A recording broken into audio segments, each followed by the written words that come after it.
In the tranquility of the night, some stories quietly come to life. Welcome to Hauntings and Horrors. Now, I will take you through a chilling tales. I've never been a superstitious person in my entire life.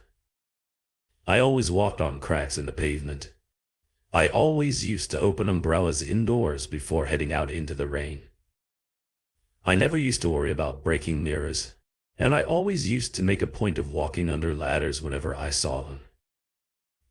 I always saw myself as lucky and didn't need to concern myself with such things. Until that day. I was the most confident person you could ever choose to meet now. It's a constant struggle to even leave the house in case it ever happens again. I used to work in central London for one of the big banks. I'd always wanted to feel important when I was younger, and my father used to take me on trips into the city. I'd see people with smart suits, briefcases, and even on some rare occasions, bowler hats. I'd see them stood in a line waiting for the underground train, or tube as we call it in London, usually reading a large newspaper. They had this aura about them, and I'd asked my dad why they were dressed like that. They're very important business people, he would say. They help to keep this city and the country running. I just stared at them in amazement. They looked so different from everyone else that was waiting for the train. A lot of people would just be wearing trainers, t-shirts, and comfortable clothes like me. But these people looked so sophisticated. It was as if I'd stepped back in time.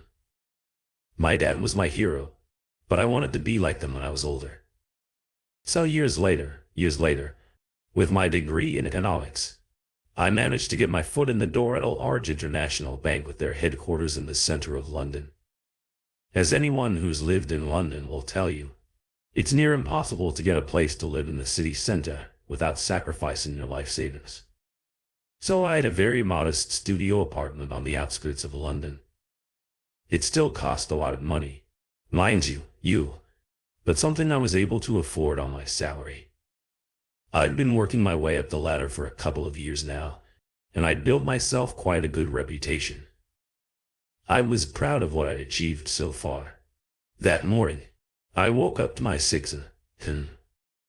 alarm, as usual, brushed my teeth, and turned on the TV to watch the news. Efficiency was one of my core beliefs, so I used this time to also spend 15 minutes on my exercise bike while eating breakfast cereal. It pained me to have any wasted time, and I needed to do things as efficiently as possible. I'd gotten this to be a fine art, being so automatic that I didn't even have to think about it anymore. As the newscaster droned on, I took none of it in.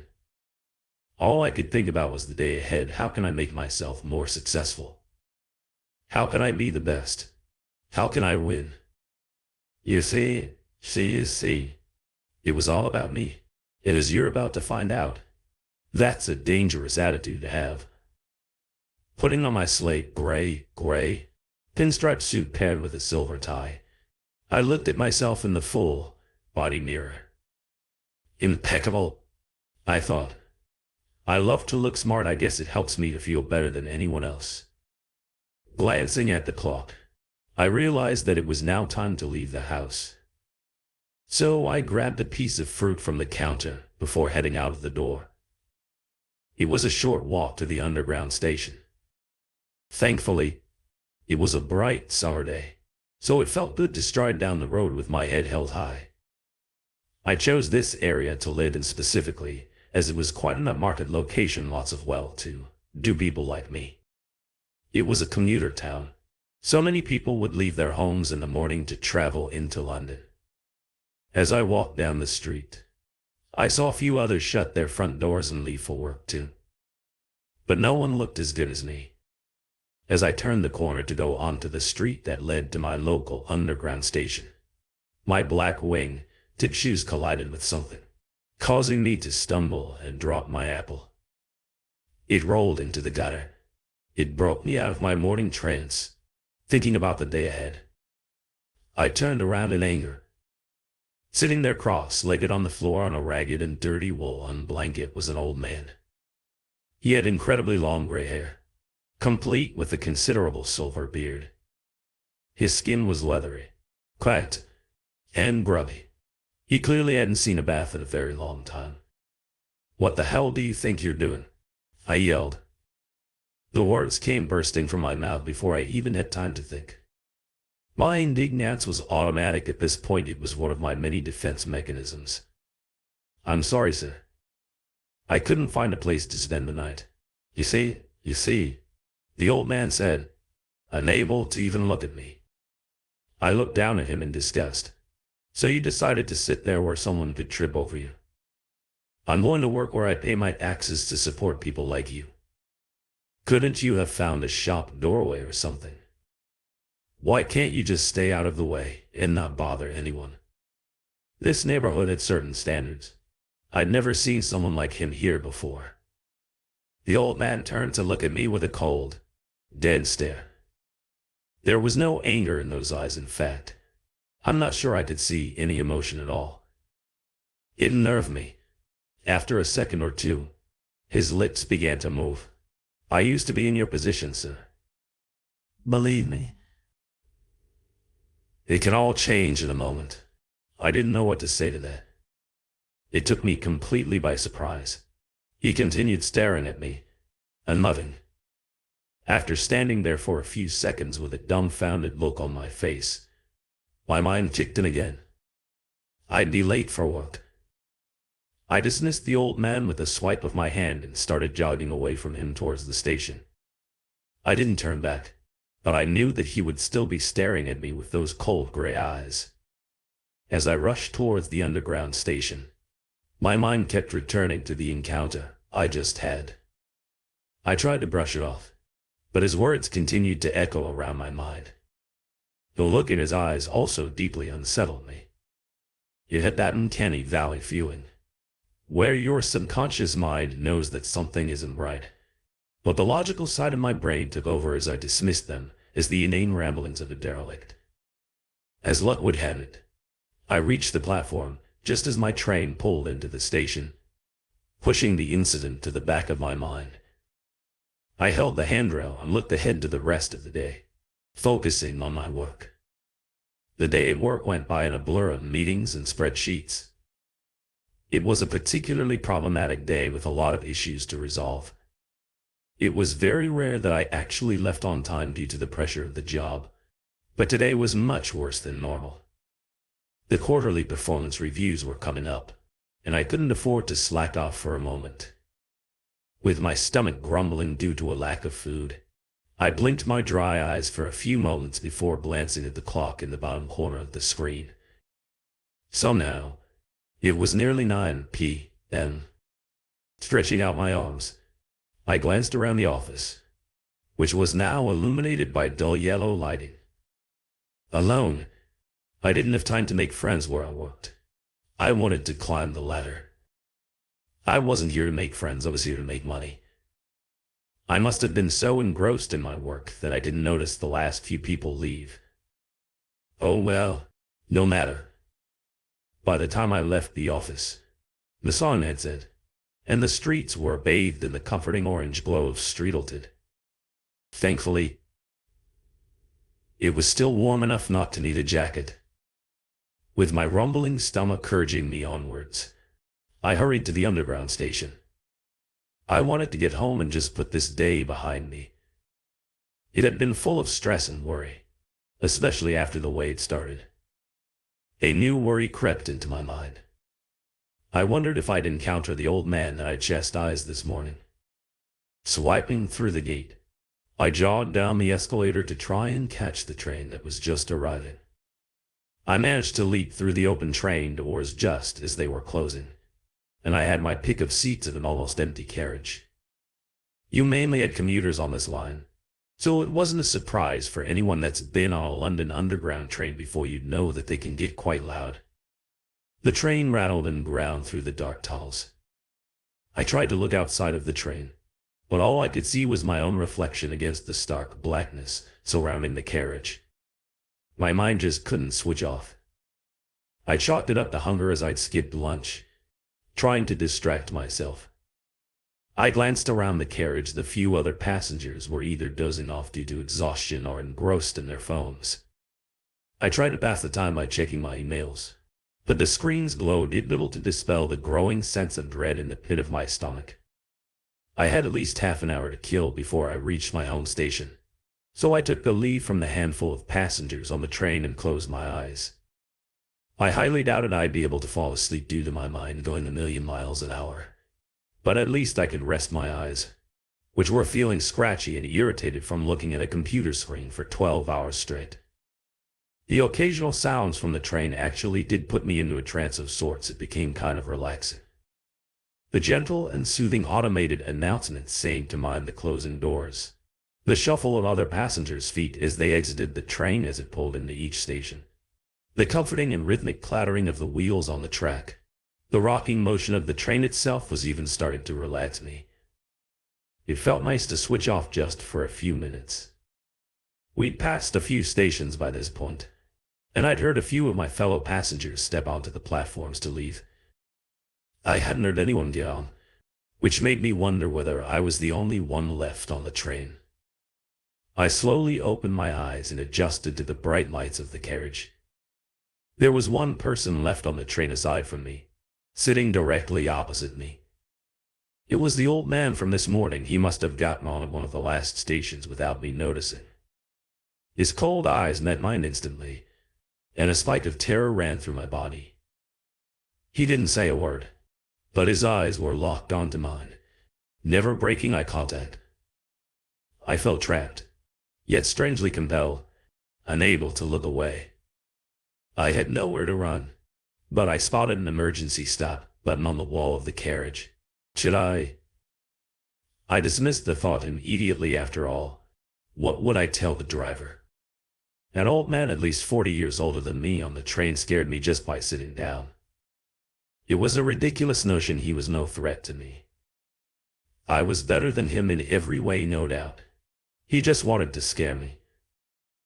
He'd likely been waiting on that platform all day. He wouldn't dare try anything. There was CCTV on these trains. As I tried my best to avoid his gaze and simply ignore him, the old man's simple presence began to grow suffocating, and the air seemed to grow colder with each passing second. It was almost imperceptible over the rattle of the train, but he began to hum a low, mournful tune that began to reverberate through the carriage. I tried to focus on my phone, but I discovered that my hands were shaking too much to type. Do you still think that you're untouchable? His voice cut through the ambient noise of the train like a knife.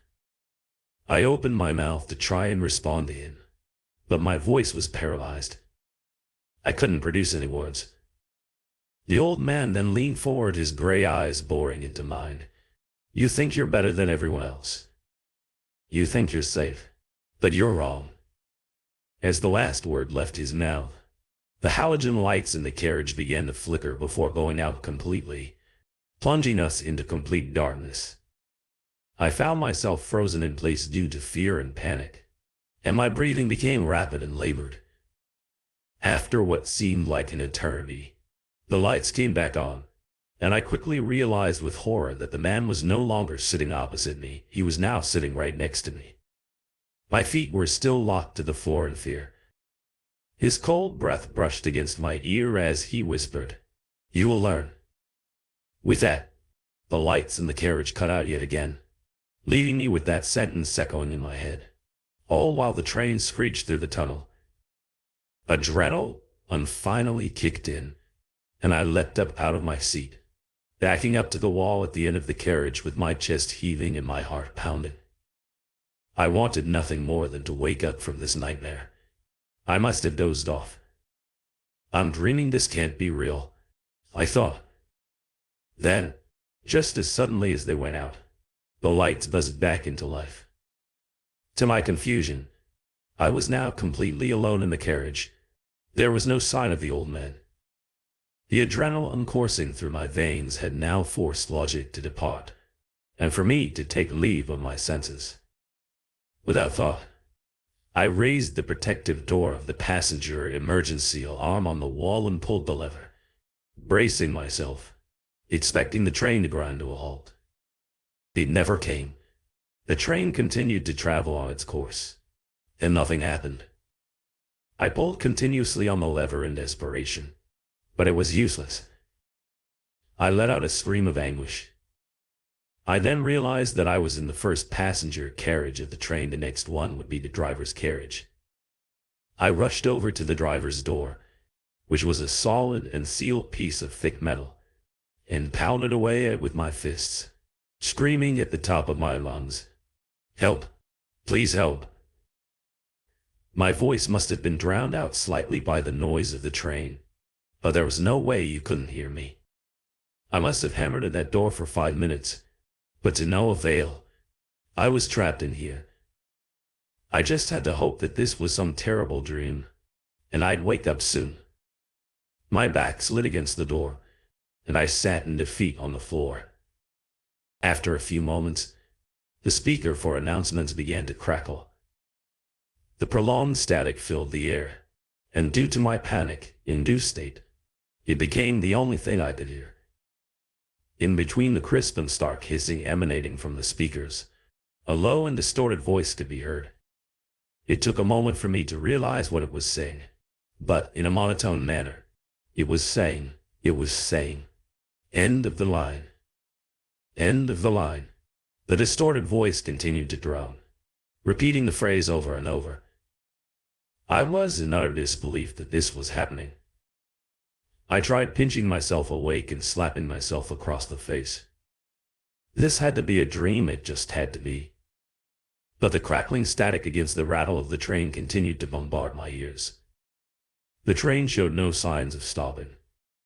As I clamped my eyes shut and held my hands over my face, I yearned to be back home. I started to regret even leaving the house this morning.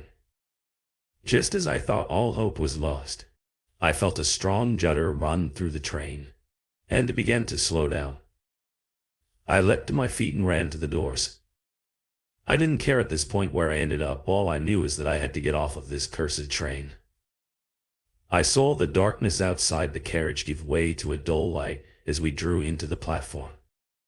The doors slid open with a mechanical hiss. Stepping out onto the platform, I could see it was completely deserted. The sign on the wall read "End of the line," just as the distorted announcement had said. There were no words coming out of the speaker, but I could still hear a distinct static in the air. I could barely see much on the platform itself. It was dimly lit with flickering fluorescent lights casting long and unsettling shadows on the walls. The air in this place also seemed thick and musty. It had clearly been long abandoned. As I cautiously walked down the platform, I could see that the station was in disrepair. Tattered old advertisements plastered the walls. Unsure, I could even see products that hadn't been around since World War II. Old newspapers were being swept down the tunnels by the wind. I managed to grab one with my hand. The date read Sunday, September 3rd, 1939. The headline in uppercase fonts read "Britain at War." It felt like I'd stepped back in time. As I passed through the arch leading out of the platform, tentatively looking around as I went, I looked up and down the main concourse. The tiles on the stairs leading upwards were cracked and broken, and the ticket barriers were rusted.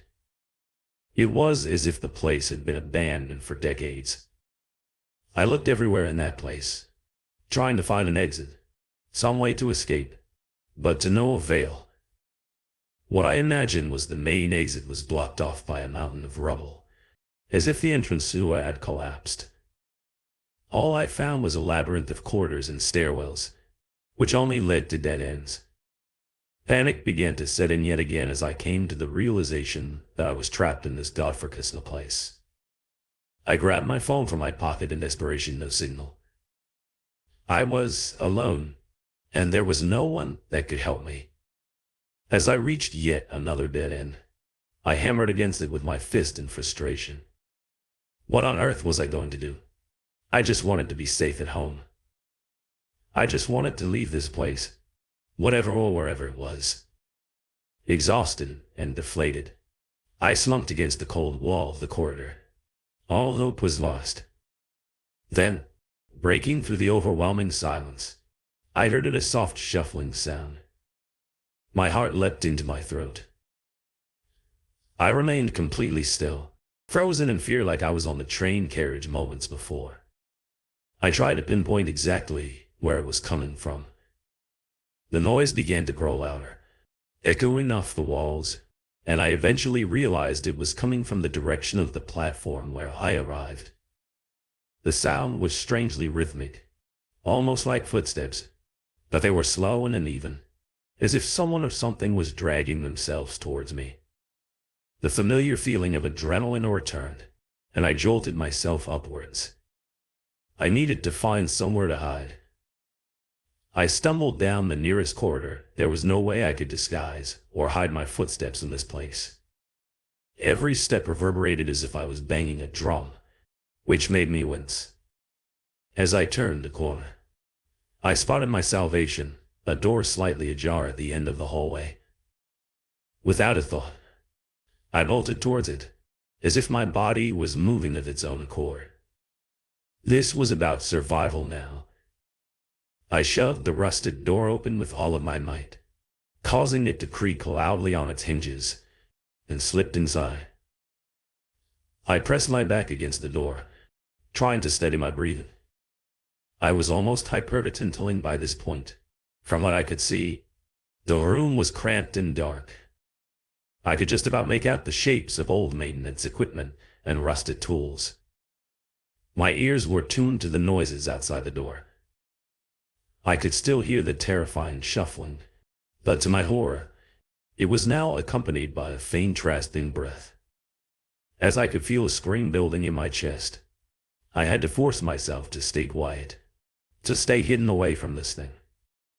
I clamped my eyes shut and stayed motionless as I heard the shuffling slowly move past the door. It stayed for a brief moment right outside, and all I could hear was the raspy and labored breathing from the floor.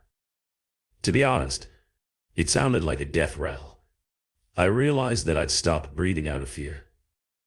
Moments later, the shuffling started again and moved away from the door. I breathed a sigh of relief and opened my eyes. You cannot escape your fate, your fate. The words made me jump out of my skin. A smell of rotten decay filled my nostrils as I could see the faint outline of a person directly in front of me in the room.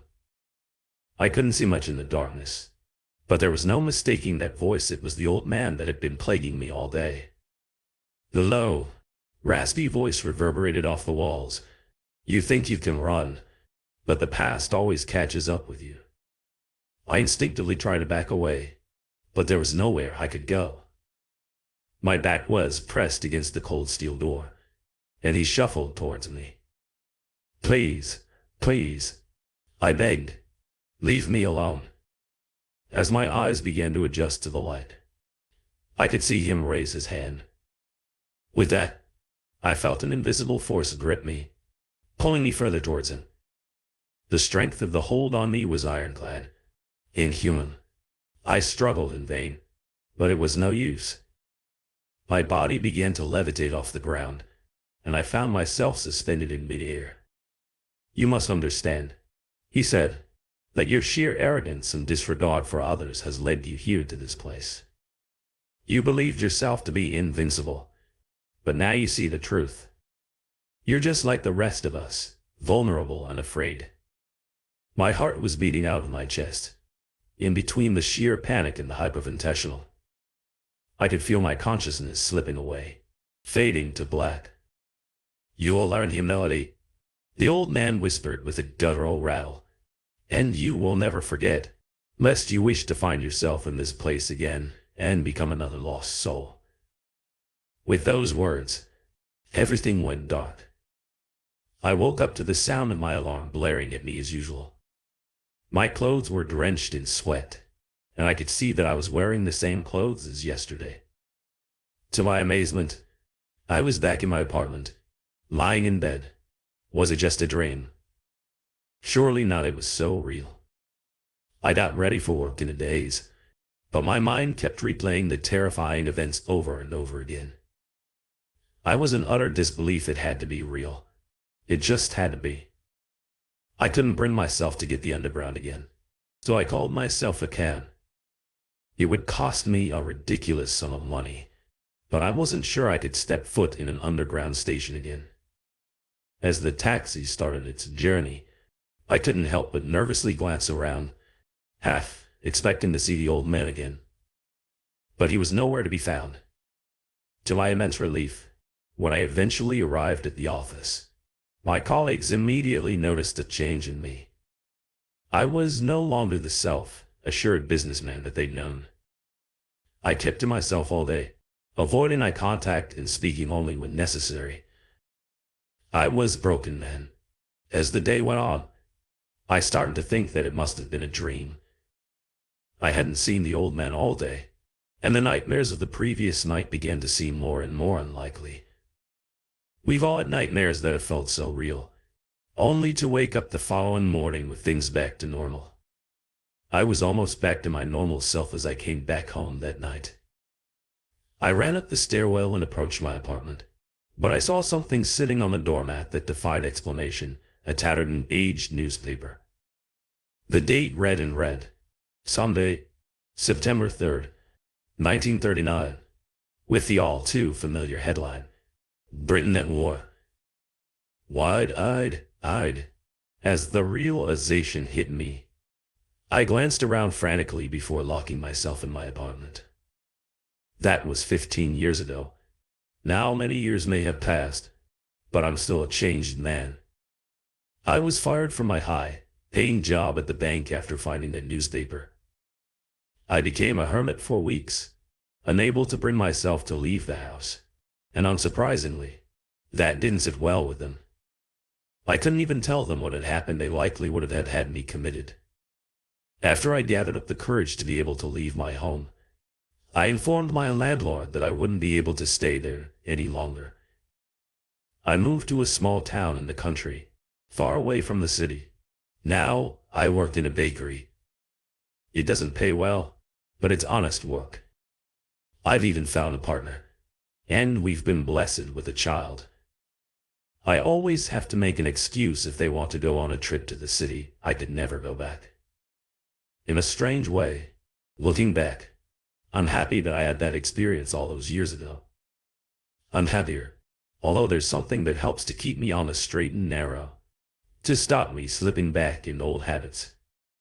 Every year, on the anniversary of those horrible events, I find something on my doorstep the following morning, a tattered old newspaper.